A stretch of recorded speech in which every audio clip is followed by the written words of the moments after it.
వాక్యం తెలిసిన వాడు కాదు, పరిపూర్ణ జ్ఞానము తెలిసిన వాడు కాదు.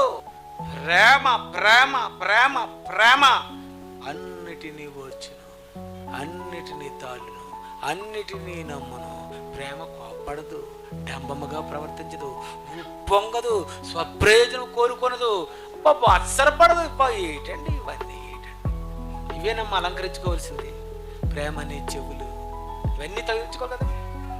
పైన అలంకారం కాదు, అక్షయ అలంకారం. కోటేయడం ఏముందండి?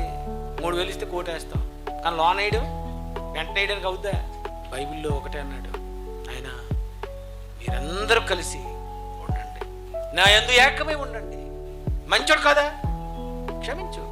పౌలు గారు, మొదట శరీర దౌర్బల్యం కలిగి వచ్చాను, కానీ మీరు నన్ను ఏమీ అనలేదే.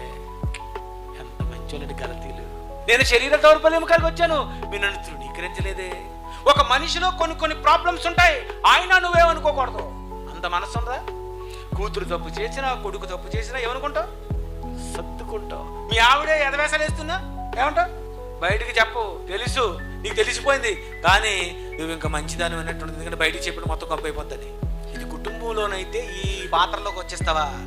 సంఘంలోనికి వచ్చేసరికి అదుగో శరీర దౌర్బల్యం కలిగి ఉన్నాడు, అతనా ఇతనా, ఎవడి గురించి ఎత్తుకోవడానికి వీలేదు. ఎందుకంటే నీ దగ్గర దూలం, నా దగ్గర దూలం ఉంది, నీ దగ్గర నలిసే ఉంది.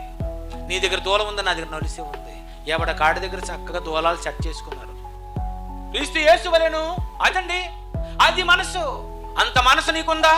అయితే నీకు ప్రేమ ఉంది.